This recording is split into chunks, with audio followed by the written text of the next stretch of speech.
While getting stuff done around town, I was thinking about some John Doyle posted yesterday, maybe 2 days ago, something like that, maybe possibly even more now. And I knew somebody had posted this actually in the chat of one of Fuentes' shows, and I thought it was kind of funny that because it was such an astute observation. It said theater kid occupied government, and it passes by, and it was funny because it was one of those things that was actually like a good set of words put together that said a lot. You actually were kind of like, that's actually somewhat an intriguing idea.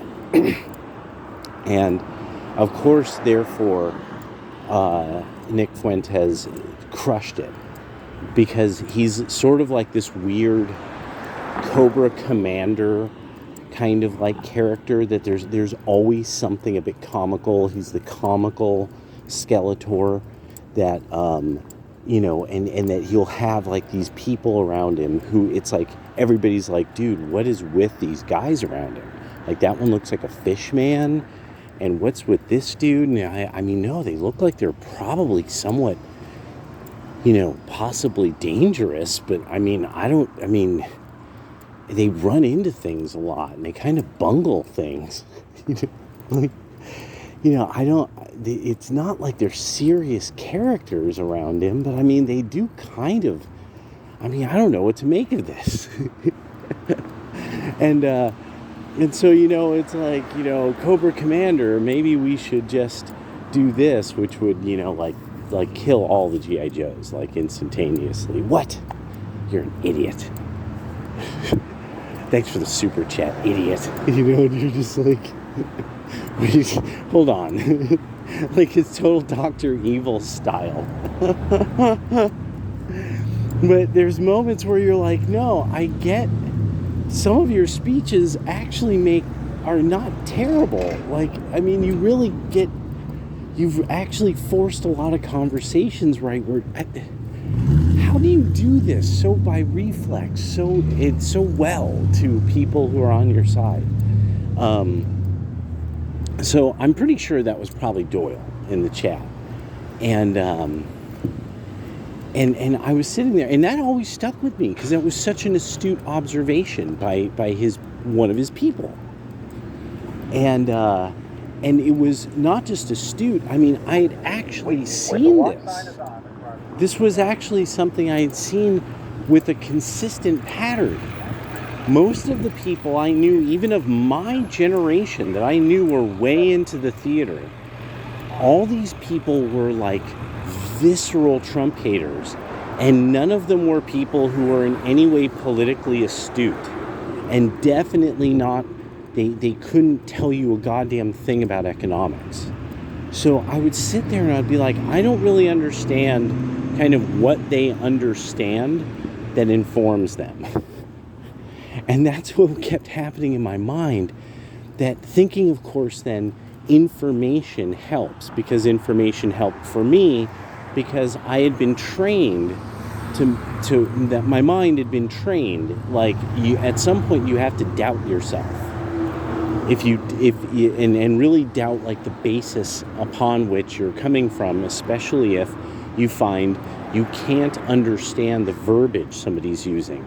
And so what's interesting is, just as a side note, how Marxists will have their own sort of jungle of terminology that you have to hack through just to get to what the essence of it is. And it took me a while to compare it then to things I had seen in writings by, like, mystical societies and secret societies, and the books that they would put out about ritual and blah, blah, blah.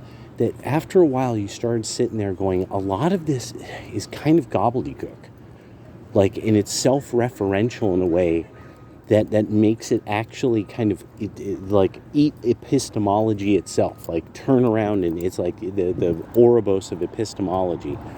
And so once I started to become more and more familiar with arguments from the Marxist schools and this and that, and then people who are like, okay, when you hear these terms being used, what they really are referring to, and it takes you forever to get to, is they're trying to refer to this in economics.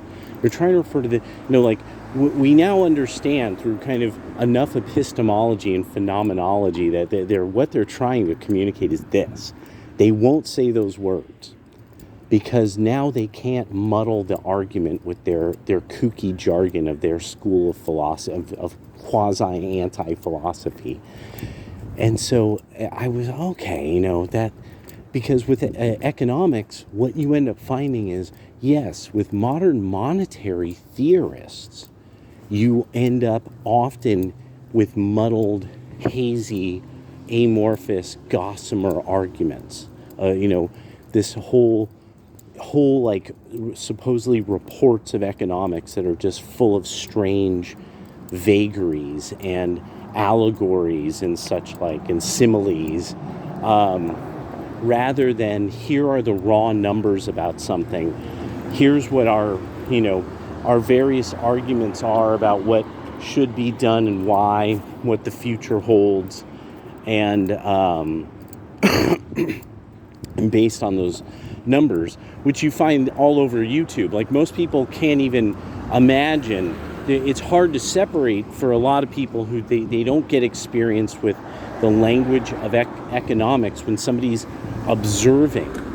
They're doing what science is key to. They're observing and trying to collect the information so they can then categorize the information in a way that it's consistent, and you can interpret things according to qualities that are similar or different, and know by definition when some phenomena ends in comparison to where another phenomena begins.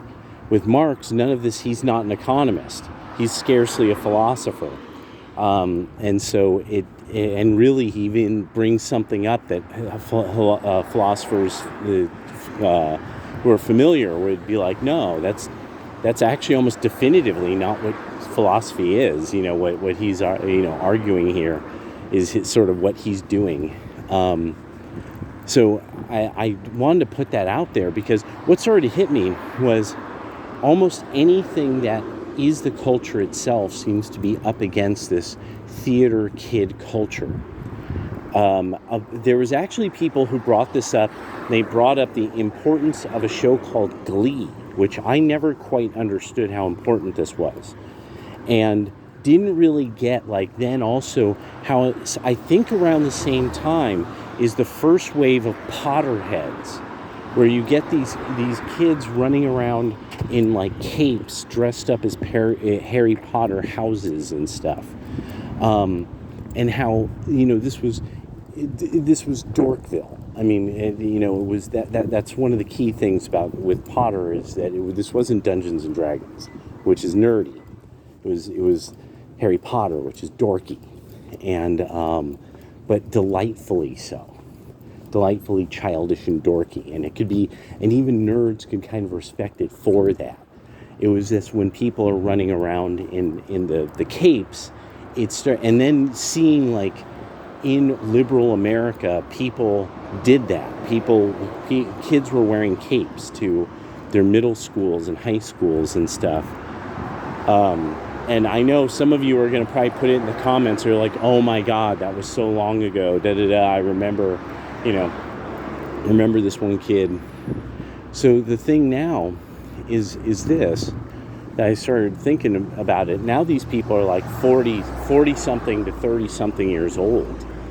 And Doyle makes this great argument about the kind of personality types, these extremely resentful personality types.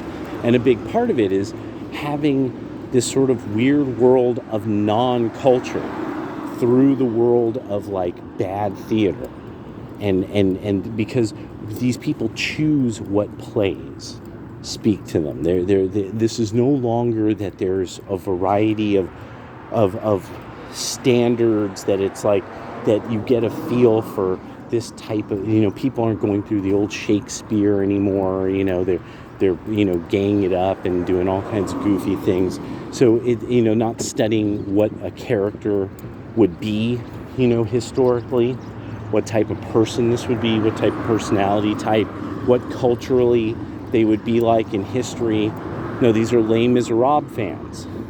Like one of the first of the swappage, ultra swappage, commie-tastic pieces of garbage that like somebody like Ian Pachepa talks about in his book Disinformation, where he's talking about, the disinformation was left to artists.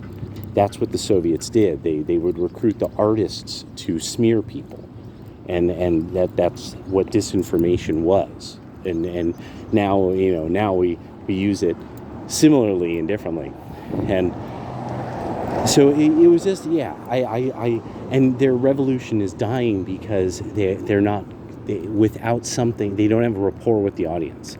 Fundamentally, it's almost artists as a class no longer have a rapport with their audience, especially when it comes to the performing arts.